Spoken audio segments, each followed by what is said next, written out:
Un gusto saludarles. Mi nombre es Susana Aguirre Hernández.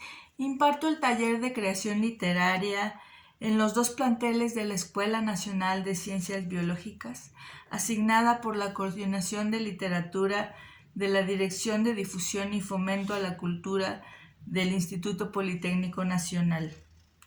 En esta ocasión conversaremos sobre Inés Arredondo, escritora nacida en Culiacán, Sinaloa, en 1928, perteneciente a la generación llamada del Medio Siglo.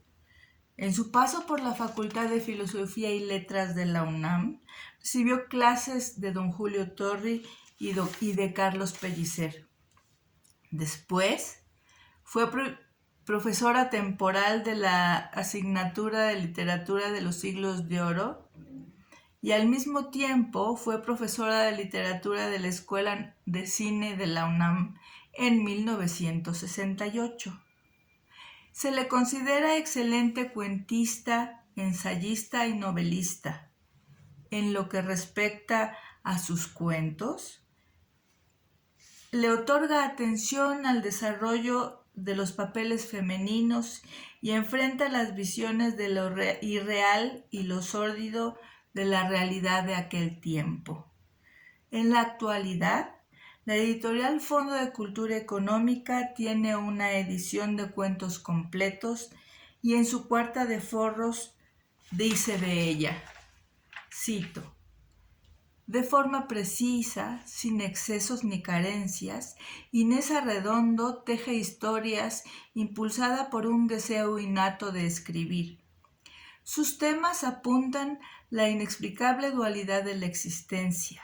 La irrealidad y el ensueño abren una brecha divisoria entre la tranquilidad de lo cotidiano y las situaciones llevadas al límite que enfrentan los personajes de manera inesperada. Atmósferas de lo lejano, la playa y el campo son evocadas oníricamente durante un proceso de abstracción ejercida por los personajes en este estado meditabundo. Fin de la cita. Con este comentario, ¿a poco no se les antoja acercarse a uno de sus cuentos? Por eso hoy les traigo un fragmento de uno de sus cuentos más conocidos. Su nombre, La Señal. El sol, denso, inmóvil, imponía su presencia. La realidad estaba paralizada bajo su crueldad sin tregua. Flotaba el anuncio de una muerte suspensa, ardiente, sin podredumbre, pero también sin ternura. Eran las 3 de la tarde. Pedro, aplastado, casi vencido, caminaba bajo el sol. Las calles vacías perdían su sentido en el deslumbramiento. El calor seco y terrible como un castigo sin verdugo le cortaba la respiración. Pero no importaba. Dentro de sí faltaba siempre un lugar agudo, helado, mortificante, que era peor que el sol, pero también un refugio, una especie de venganza contra él. Llegó a la placita y se sentó debajo del laurel de la India. El silencio hacía un hueco alrededor del pensamiento. Era necesario estirar las piernas y mover un brazo para no prolongar en uno mismo la quietud de las plantas y del aire.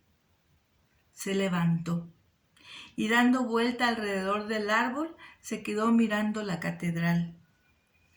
Siempre había estado ahí, pero solo ahora veía que estaba en otro clima. En un clima fresco que comprendía su aspecto ausente, de adolescente que sueña. Lo de adolescente no era difícil descubrirlo. Le venía de la gracia desgarbada de su desproporción. Era demasiado alta y demasiado delgada. Pedro sabía desde niño que ese defecto tenía una historia humilde, pues estuvo proyectada para tener 3 naves. El dinero apenas había alcanzado para terminar la mayor. Y esa pobreza inicial se continuaba fielmente en su carácter limpio de capilla de montaña. De ahí su aire de pinos. Cruzó la calle y entró sin pensar que entraba a una iglesia. No había nadie. Solo el sacristán se movía como una sombra en la penumbra del presbiterio. No se oyó ningún ruido. Se sentó a la mitad de la nave cómodamente, mirando los altares, las flores de papel. Pensó en la oración distraída que haría otro, el que se sentaba habitualmente en aquella banca, y hubo un instante en que llegó a casi desear creer así, en el fondo, tibiamente, pero lo suficiente para vivir. El sol entraba en las vidrieras, altas, amarillo y suave, y el ambiente era fresco. Se podía estar sin pensar, descansar de sí mismo, de la desesperación y de la esperanza.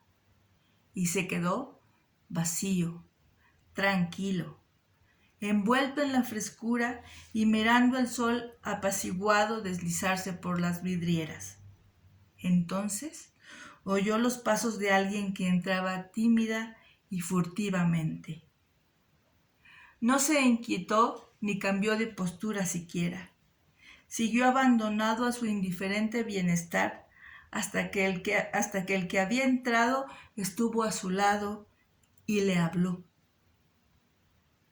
Al principio creyó no haber entendido bien y se volvió a mirarlo. Su rostro estaba tan cerca que pudo ver hasta los poros sudorosos, hasta las arrugas junto a la boca cansada. Era un obrero. Su cara, esa cara que después le pareció que había visto más cerca que ninguna otra, era una cara como hay miles, millones, curtida, ancha, pero también vio los ojos grises y los párpados casi transparentes, de pestañas cortas, y la mirada aquella, mirada inexpresiva, desnuda. ¿Me permite besarle los pies?, le repitió implacable. Deseo haberlos dejado tan interesados que ustedes busquen el resto de la narración. Repito el nombre del cuento, La señal, de la escritora mexicana Inés Arredondo. Y no olviden, el poli es cultura. Hasta la próxima.